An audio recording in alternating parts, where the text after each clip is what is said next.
Well, hi, everyone. I just wanted to talk a little bit tonight about overcoming fear of failure. I'm going to make this a multi-part series. So I'm going to draw from lots of different things, lots of books that I've read, and just my own life experience. And hopefully it will help to spark some ideas in your mind. The first book I'm going to just kind of give you a quick overview is a book by John Maxwell. It's called Failing Forward. And just that phrase, failing forward, just kind of makes you stop and think, I always thought failing means you're stuck. How can you go forward if you fail?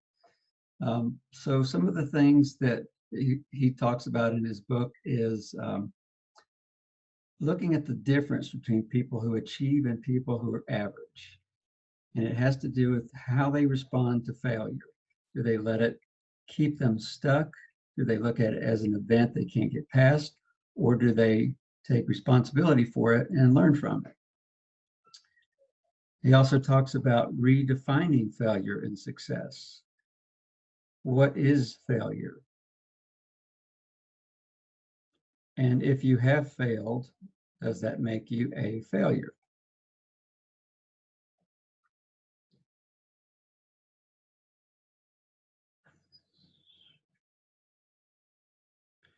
So the one of the key topics is when something happens to you, if you see it as a failure, that's not because of what happened to you. It's because of the way you're seeing it on the inside. Another thing is, are you looking at your past and letting your past hold you hostage? There's a story about Arnold Palmer, who, when he was in a particular tournament, and he was doing really, really well, and on one particular hole, he had a really hard time getting the ball to go in. He kept shooting it over to the side, and he kept dropping the ball in the same place, and he ended up getting 12 strokes on that hole.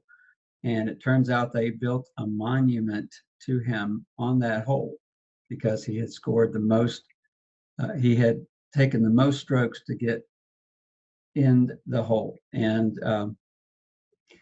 as you know, golf, the idea is to get the fewest. So, but they erected a monument to him for that. Okay. Let's talk about embracing failure as a friend. Did you know that you can turn adversity into advantage? That's what an obscure boy did, and in the process became the second in command of the most powerful nation on earth. Take a risk. There's no other way to fail forward. Risk must be evaluated not by the fear it generates in you or the probability of value of the goal.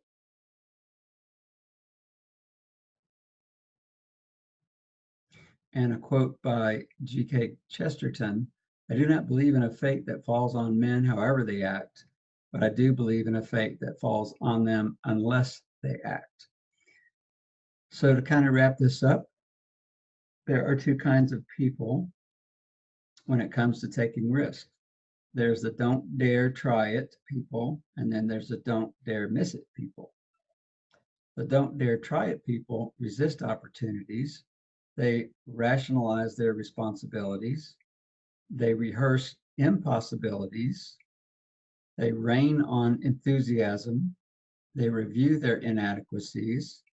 They recoil at the failure. They reject the personal cost involved.